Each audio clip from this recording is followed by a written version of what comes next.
Okay, in this video we are going to do more multiple choice review. I'm making these in 2020. The problems are not from actual AP exams, they're just based on previous AP multiple choice sections. Anything that's on the AB exam could also be on the BC exam, which is why this is review for AB and BC. And this is set number 6, and all of the other sets are linked in a playlist below, and the problems that I'm doing here are also linked below. I suggest you get the problems, give them a try on your own, and then come back here and compare your answers. And with all that said, let's get started. So the first question. The graph of f prime, the derivative of the function f, is shown in the figure above. Which of the following statements must be true? So like the graph of f prime looks interesting, but let's see what our options are here. So option 1. F is differentiable on the open interval from -2 to 4. So first thing to notice is the graph of f prime is actually from -3 to 5. So I only need this to work from -2 to 4. This function that I'm looking at exists between -2 and 4, which means the derivative of f exists between -2 and 4, which means f is differentiable on the interval from -2 to 4. So option number 1 is definitely true. We're looking for things that are true. So that's one of the things that is definitely true. So at this point, the answer could be A or it could be C. So now let's check out number 2. F is continuous up on, I think you should say upon, like one word, or just on, either way. F is continuous on the open interval from -2 to 4. Well, if F is differentiable, then that implies that f is continuous. So this is definitely true. As soon as number 1 was true, number 2 was true. So that's definitely true. And there isn't actually an option for all 3, so at this point I definitely know that option C is the correct answer. But I know that f is not increasing on the open interval because right here the derivative is less than 0, which means the function is decreasing. So I could also cancel that out based on things that we know. But the answer to this must be C. All right, let's take a look at the next one. An equilateral triangle with legs of length S has area A equals square root of 3 over 4 times S squared. I recommend you memorize that formula for problems that involve volume with known cross sections. But either way, we are given the formula in this case. At the instant when the area is 36 root 3 centimeters squared, the area of the triangle is increasing at a rate of 16 square centimeters per second. At what rate is the height of the triangle increasing in centimeters per second at that instant? All right, so I'm going to need to know like what one side is, I guess. Because it's equilateral, I know that like the base of the triangle is one of the sides. So I think it'd be useful to know that. Also, we're given the area formula. So here's our area formula. And we know that the time we're interested in, this equals 36 root 3. So if I solve this, so multiply by 4, divide by root 3, so I get s squared is 4 times 36. I'm not going to multiply those just because I have to square root it, and they're both perfect squares. So s is 2 times 6, which is 12. All right, so I know that S is 12 at the time I'm interested in. So this problem is really asking the following. So when S is equal to 12 and dA dt is equal to 16, what is, I'm going to say dH dt, the height of the triangle, the rate of change of the height of the triangle. But now I need to figure out the height of the triangle. So look at the formula that we have, right? We have area is radical 3 over 4 S squared. But I know that's 1/2 base times height. So really, I can rewrite that as 1/2 radical 3 over 2 times S squared. And then think about it as 1/2. One of the S's is the base, and then the height is radical 3 over 2S. You can also work this out geometrically, or you could just memorize it if you've worked with the equilateral triangles enough. Either way, this root 3 over 2 times S is the height of this triangle. All right, and I'm trying to find dH dt. So h is root 3 over 2 times s, which means dH dt is root 3 over 2 times ds dt, which means I need to know what ds dt is. All right, so I have this area formula. And I know the rate of change of the area, so let's use that fact. So area is root 3 over 4s squared. Let's find dA dt, which will be a function of ds dt. dA dt is root 3 over 2 times s times ds dt. So it took the derivative of everything with respect to t. And now let's sub in what we know. So we know dA dt is 16 and s is 12. So 16 equals root 3 over 2. The 12 we found over here times ds dt. And then, so what am I going to do? So it's 16 equals 6 root 3 ds dt, and divide by 6 root 3. So ds dt is 16 over 6 root 3. Okay, and then keep in mind we're looking for dH dt, right? So now we know what to sub for ds dt. So root 3 over 2, and we'll sub in this 16 over 6 root 3. It might be better to simplify 16 over 6 into 8 over 3. You don't really know when you're doing these problems, like what kind of additional work you'll need to do. If things got out of hand, I would go back and simplify that, but I'm pretty comfortable with these numbers. So the root 3's cancel. I get 16 over 12. And so dH dt, which is what we were asked, is 4/3 centimeter per second. All right, let's take a look at another question. Determine the number of horizontal and vertical asymptotes of the function y equals square root of 9x squared plus 1 all over x plus 2. So asymptotes and types of discontinuities are definitely in here. They kind of feel like pre-calc questions, but you got to know them. So my first thought on this is not a rational function because it's not a polynomial divided by a polynomial, which means I might have more than one horizontal asymptote. So I go into this problem kind of thinking that. It's also possible that even though there is something that would make the denominator 0, that thing might not be in the domain of this function. So first thing I'm going to do is think about the domain. So the square root of 9x squared plus 1.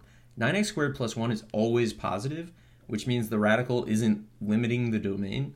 So my domain is actually just all real numbers except -2 because I can't plug in -2 because then I divide by 0, which means I definitely have one vertical asymptote. So I know there's a vertical asymptote. Let's get rid of that option. Now I have to think about how many horizontal asymptotes do I have? So I happen to know that there are 2 for this particular function because I've worked with these kinds of functions before. If you're not sure, then what you want to do is take the limit to infinity and -infinity and see if you get the same answer, different answers, or maybe you get infinity, in which case there's no horizontal asymptote. So to show the work for that, I'm going to not make you watch me write it. So from here to the next step, what I do is I factor x squared out of the radical. When I factor x squared out of the radical, that's radical x squared. That is the absolute value of x. So the square root of x squared is the absolute value of x, and that's kind of the secret to this whole problem. So I get to this point, and then if x is going to infinity, the absolute value of x is just x. So I end up with this. Now I divide through by the highest power of x in the denominator to get this. And if you go to infinity, the 1 over x squared, 2 over x, they go to 0. You just get the square root of 9, which is 3. But if you go back to the part where we have the absolute value of x, if I change the limit to -infinity, the absolute value of a negative value, right, the absolute value of x, as x goes, so the absolute value of -5, for example, is +5. I don't know why I'm struggling to say this. So if you're going to -infinity, the absolute value of x is actually the opposite of whatever x is. So I could change it. So I'm going to -infinity. I replace absolute value of x with -x, do the division. Now if I take the limit, I'm going to get -3. I got 2 different answers. So there's 2 horizontal asymptotes. I already knew that because I walked in knowing it, but if you weren't sure, it's the limits at positive and negative infinity that you need to look at. All right, let's look at another problem. For a certain continuous function f, the right Riemann sum approximation of the integral from 3 to 7 of f of x dx with n subintervals of equal length is 2 times the quantity n plus 2 times the quantity 3n plus 1 times the quantity 4n plus 3 all over 6n cubed for all n. N greater than 0, I guess, because you can't divide into 0 regions, but not really relevant to this. what is the value of the integral from 3 to 7 of f of x dx? Okay, so I know that if I take the limit of a Riemann sum, I get the definite integral. So the value of this integral that we were asked for is just going to be the limit as n approaches infinity of this weird thing that we were given. Like, where did it come from? It doesn't really matter to us. It's just somehow you can do the work and end up with that. So we end up with this. And then this I need to evaluate. I'm going to do this kind of the lazy way by like comparing the degrees of the numerator and denominator and then the coefficients. So if I were to expand the entire numerator, I would get basically 2 times the highest powered thing. I'm just looking at the highest power, right? So it'd be 2 times n times 3n, so that's 6n squared, times 4n, so that would be 24n cubed. So I'm going to say this is the limit as n approaches infinity of basically 24n cubed, plus a lot of other stuff, but it's all lower degree than n cubed, and then divided by 6n cubed. So the highest powered thing is going to contribute the most, so this limit is really just the ratio of the coefficients. So it would be 4. Kind of the lazy way to do it, but it's multiple choice, so we just need to get the answer. Open-ended, I feel like this is definitely a L'Hopital's problem, and we would be taking several derivatives to make that work. All right, new problem.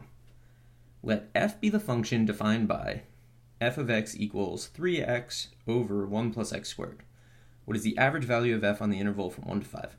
I really enjoy doing average value problems because they're very straightforward. It's going to be the integral divided by the interval. So the integral from 1 to 5 of our function divided by 5 minus 1. All right, and I'm gonna pull out some things, right? So 5 minus 1 is 4, so it's the integral over 4. So I'm going to pull out 1/4, and then from the numerator of the integrand, I'm going to pull out the 3 because I feel like it's just in the way.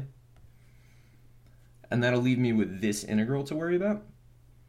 But I'm not really worried about it because this looks like something I can definitely do. So this will be 3/4. And then if I make u equal the denominator, then du would be 2x dx. So I need a 2 on the inside. I'm going to balance that with a 1/2 on the outside, so 1/2. And now I'm integrating 2x over 1 plus x squared, which is just du over u, which is the natural log of the absolute value of u. So natural log of the absolute value of 1 plus x squared, we're going from 1 to 5.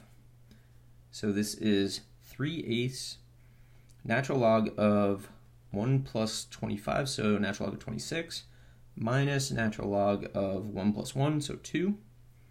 And then properties of logs, subtraction in between them is division within, right? So subtraction between becomes division within. So 3/8 natural log of 26 over 2, which is 3/8 natural log of 13.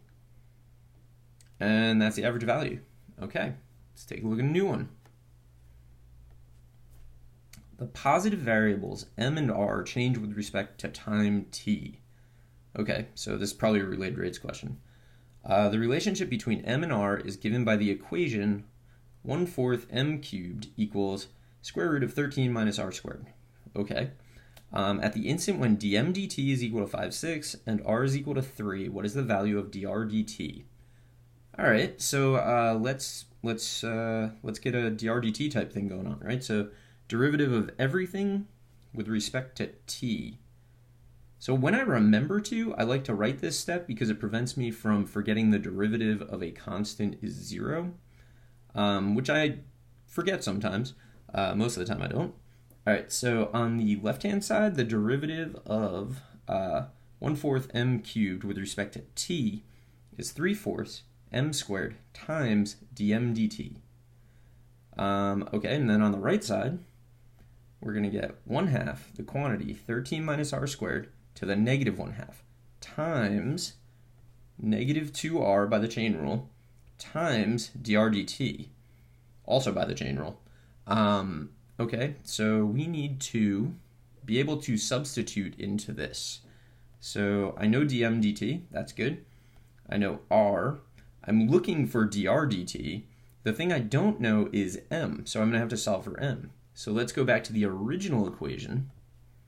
So 1/4 m cubed equals 13 minus r squared, but r is 3, so 13 minus 9.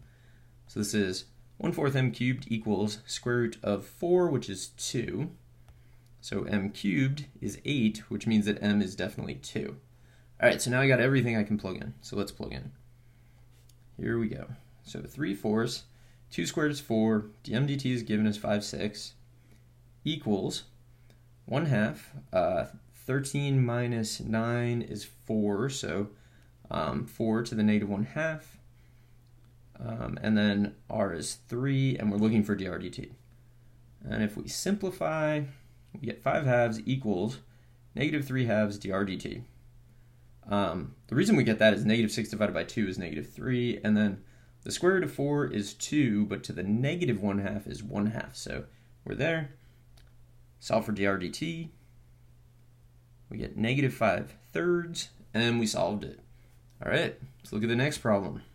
These are a little longer than what we've been doing. I would say in my experience, the questions on the AP exam do get a little harder as you move through the multiple choice. There's this claim that they don't really, but like they almost certainly do. But again, you might be really good at one thing and not good at another thing, so like there's no way to really like say for certain that they get harder, because you might find the final question to be much easier than like a question in the middle because maybe you're just better at it. Anyway, let's do number 7. We want the limit as x approaches negative infinity, so make sure you read carefully. Limit as x approaches negative infinity of 5 minus 3 to the 2x over 3 plus 4 to the x. So when I'm doing these and I have exponential functions, I always think like, what does an exponential function look like? So it kind of just looks like this. It looks like this as long as a is greater than 0 and a is not equal to 1. But you know, just think about what an exponential looks like.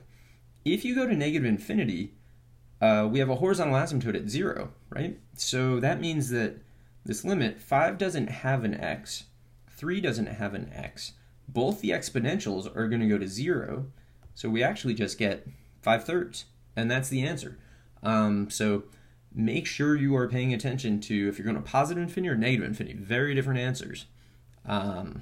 If you're going to positive infinity, I don't even know. I probably should have done it ahead of time. So like it's basically 5 minus 9 to the x over 3 plus 4 to the x. 9 to the x grows way faster than 4 to the x. And there's a negative. So I think you would get negative infinity and no horizontal asymptote as you go to positive infinity. But don't quote me on that because I just did that off the top of my head. All right, let's look at another one. Let f be the function defined by f of x equals x cubed minus x squared plus x minus 1. Let g of x equals f inverse of x, where g of 5 equals 2. So that's really nice of them to give you that. And then what is the value of g prime of 5?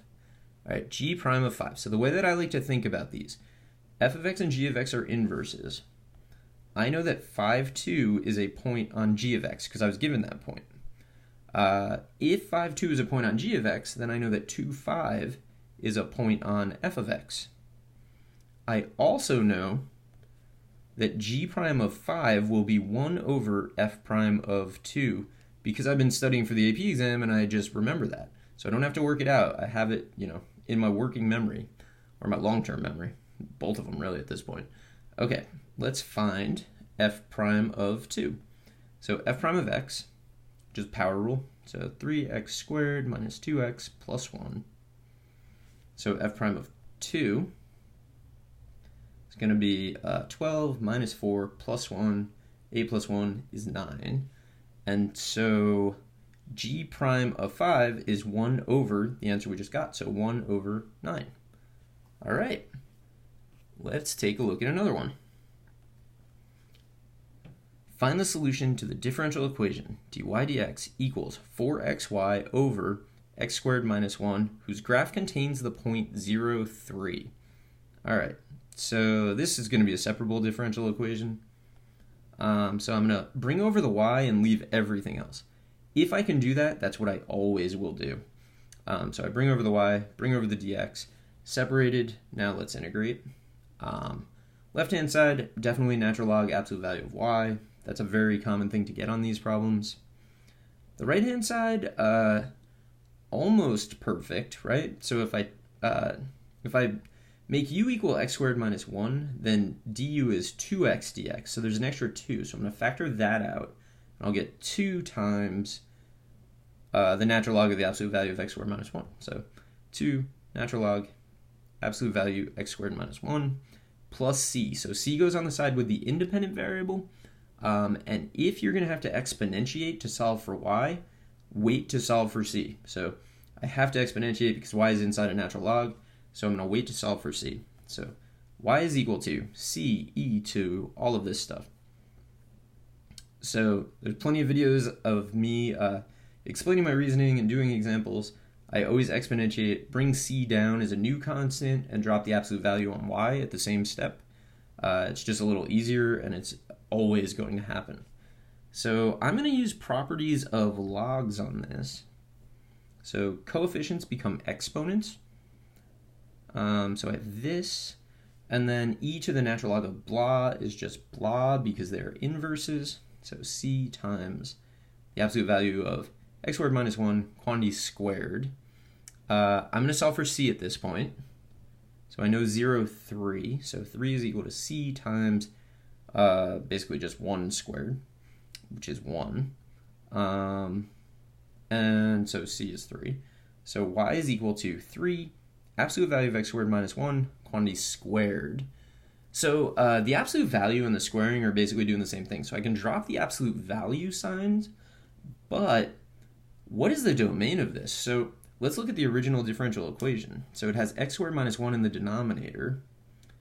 And with x squared minus 1 in the denominator, I know that that's really x plus 1, x minus 1. So this differential equation has some problems at x equals 1 and negative 1. And that means that I'm going to have to choose which interval contains the initial condition. So the domain of the answer could be any of these.